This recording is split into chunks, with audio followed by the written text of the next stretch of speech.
最近呢，X99的热度似乎又有点恢复，正好手上有这么一张之前80不包邮买的 X99-102A1 主板，这板子缩水到了极致啊！虽然是真 X99芯片组，但是后置 USB 2.0全部砍掉了，音频接口也是同样，板在两个 M2 接口只保留了上面这个 SATA 通道的，用这种 NGFF 固态。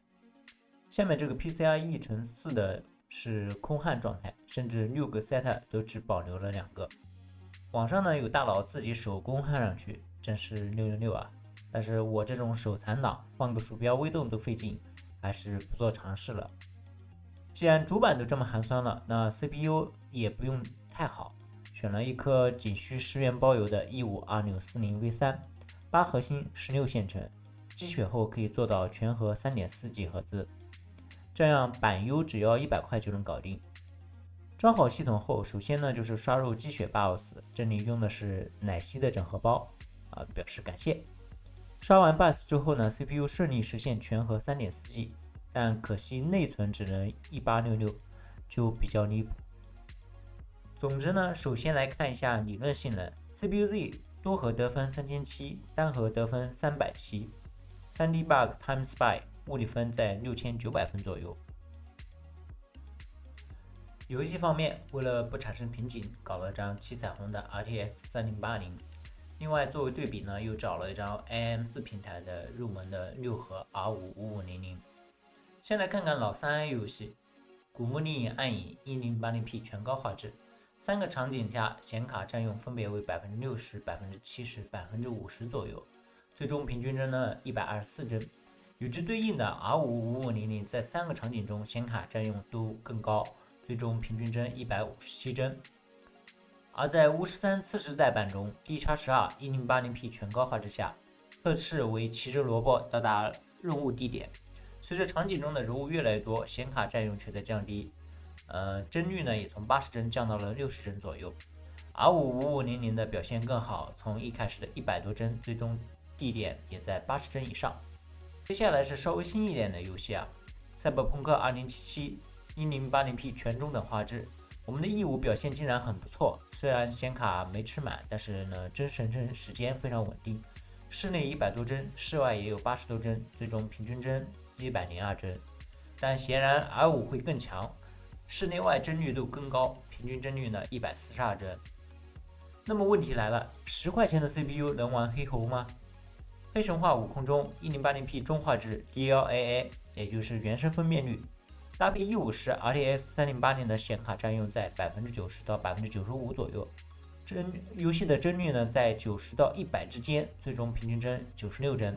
搭配 R55500时，显卡占用同样在 95% 左右，最终呢平均帧100帧。综合来看，黑猴对 CPU 的要求不高，10块钱的 2940V3 也完全可以胜任。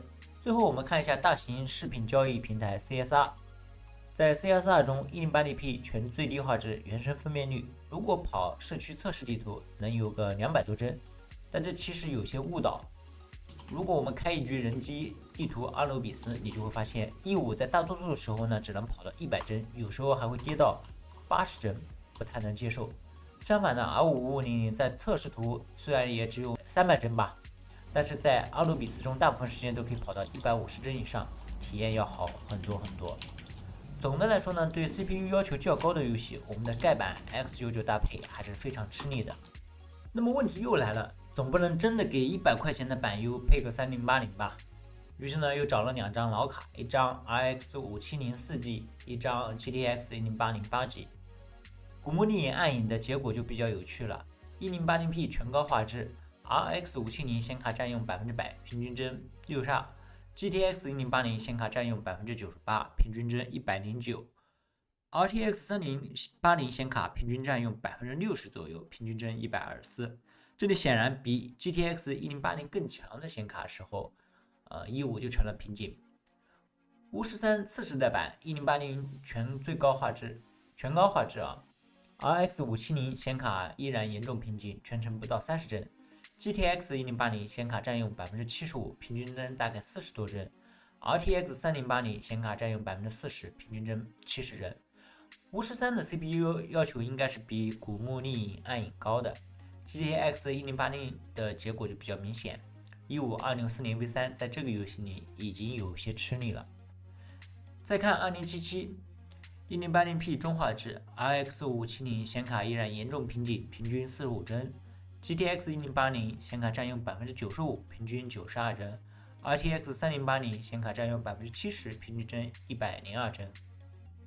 这个结果与古墓丽影、暗影很接近，也就是说，2040 V3在2077中最多也就跑个90到100帧，搭配个 GTX 1080级别显卡就够了。黑神话其实应该不用测，3080都能跑满。不过我想看看低端一点的显卡配合超采样能不能有不错的结果。1080P 全中画质 ，RX 570超采样50%，相当于540P，最终平均帧38，还是不太能玩。GTX 1080超采样67%，相当于原生 720P， 依然接近全程满载，最终平均帧62帧，可以玩了。RTX 3080之前测的100%超采样，平均帧96帧，不再赘述。CSR 其实也不太需要测，全程 CPU 瓶颈，但是结果还是小小的震撼到我了。依然 1080P 最低画质，原生分辨率。跑分地图中 ，RX 570、GTX 1080以及 RTX 3080的差距就很小了。在实际地图中也是同样如此，不管是 RX 570还是 RTX 3080，结果都是80到100帧左右，众生平等了，可以说是。好了，那么做一下最后总结。如果玩一些老3，那么我们的盖板 X99完全可以胜任，配个1080同级别的显卡就差不多了。不合适的情况，如果玩一些新3，那么显卡很贵的情况下，配个100多块钱的平台也没有道理，干脆上新平台，而且除了个别游戏外，大部分也有不少提升。完全不合适的情况，如果玩一些竞技类的游戏，可能最好还是避开老15，哪怕 R55500配个 RX 570，都要比15加3080的游戏体验更好。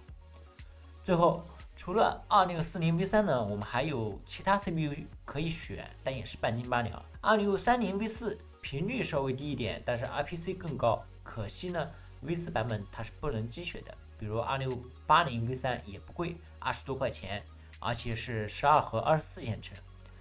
好了，那么这期视频就到这里，希望对你有所帮助。我们下期再见，拜拜。